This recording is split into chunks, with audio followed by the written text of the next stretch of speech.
Bonjour les aventuriers de la conscience, c'est Nelly Kiel du cabinet Aux Êtres Soi et je suis au 24e jour du processus pranique qui s'est arrêté le 21e jour au soir. Donc j'avais déjà envie de vous dire que je regardais l'autre jour Einstein qui dit qu'une nouvelle façon de penser, donc d'être évidemment, est nécessaire si l'humanité veut vivre. Est-ce que cette nourriture pranique, je me disais, c'est pas une manière justement de pouvoir sortir de notre bocal, que le petit poisson rouge que nous sommes, puisse sortir de notre bocal. Alors bien sûr, moi je cherche absolument pas à convaincre, à prôner quoi que ce soit. Je suis juste là en train de témoigner de ce qui se passe pour moi. Et je voudrais quand même revenir rapidement sur les différences, bien sûr, entre la grève de la faim, le jeûne et la nourriture pranique, parce que je crois qu'il y a beaucoup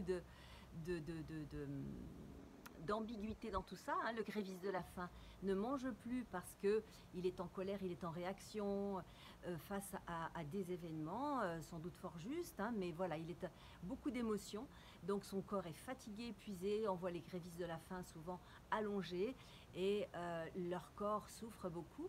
Donc ça, c'est déjà une chose quand on se nourrit plus, mais on est gréviste, c'est différent, parce que les émotions emmènent effectivement déjà beaucoup de souffrance. Il y a le jeûne où la personne choisit de ne plus nourrir son corps de nourriture matière parce qu'elle sait que ça va lui faire du bien au niveau de son corps physique. Ça va remettre un petit peu les pendules à l'heure, ça va apaiser les machines intérieures que nous sommes et repartir dans de bonnes conditions. Et la nourriture pranique, c'est se nourrir complètement autrement, c'est-à-dire changer de carburant, puisqu'on va aller chercher l'énergie dans l'énergie dont nous avons besoin. Et d'ailleurs, nous nourrissons d'énergie. C'est pas la matière qui nous nourrit, mais c'est l'énergie.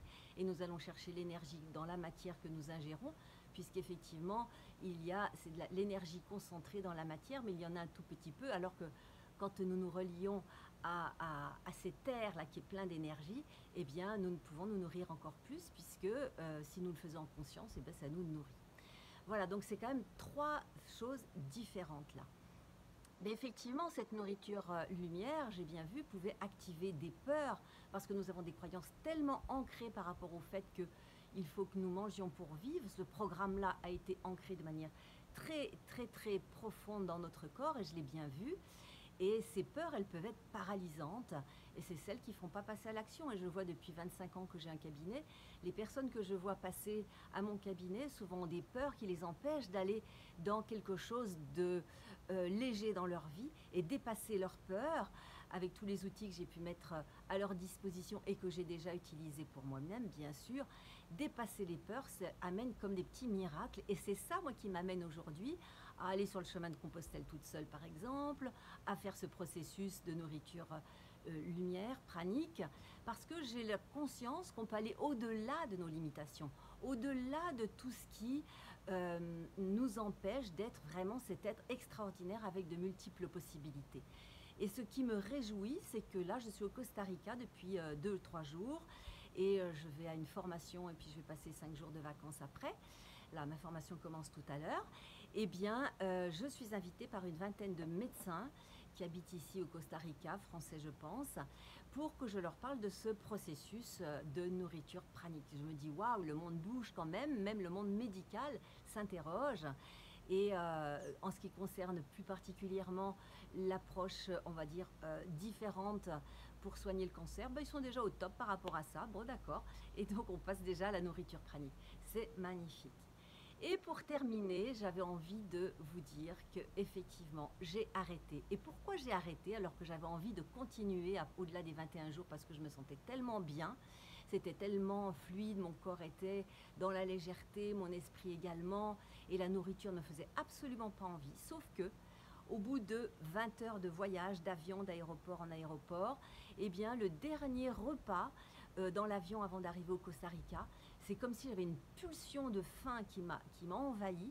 Et malgré tous les outils que j'ai utilisés, eh bien, c'est vrai que j'ai vu que c'était pas une faim qui m'appartenait, qui appartenait à d'autres, qu'elle était liée aux émotions des autres personnes. On allait bientôt atterrir, au bout 1 heure après.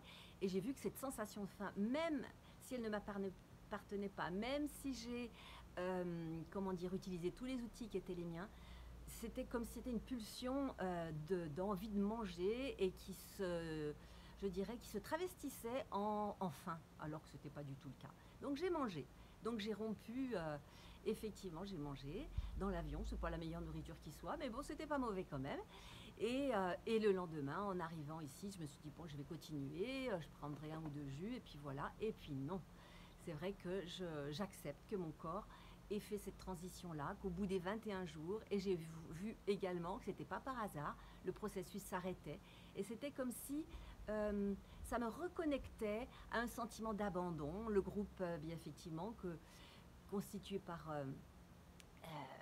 Alice Bruyant qui nous accompagne, donc on se retrouvait tous les soirs. Ce groupe-là s'arrête et c'est vrai que ça m'a reconnecté à des émotions et je vois bien comment la nourriture, l'envie de se nourrir, c'est en lien avec nos émotions. Nous mangeons nos émotions et j'accepte de voir ça et j'accepte de manger de nouveau en conscience pour qu'au 1er octobre, eh bien, je recontinue, je reprenne un nouveau processus parce que c'est pas terminé pour moi. Voilà. En tout cas, tout ce qui reste pour moi dans le connu ne permet pas d'aller dans ce saut quantique et qui est nécessaire à notre évolution. Donc c'est ça qui me motive encore. Donc sauter le mur des limitations, c'est ça qui me motive encore, je ne dirai jamais assez. En tout cas, pour les personnes qui ont envie de sauter leur propre mur, ben, n'hésitez pas à m'appeler. Vous n'êtes pas obligé de faire un processus pranique, c'est moi je l'ai fait pour moi, mais chacun, nous avons nos petits murs de limitation. Et je suis là pour vous accompagner à mon cabinet Oser être soi, bien sûr. Je vous dis à très bientôt et je vous souhaite une très très belle journée.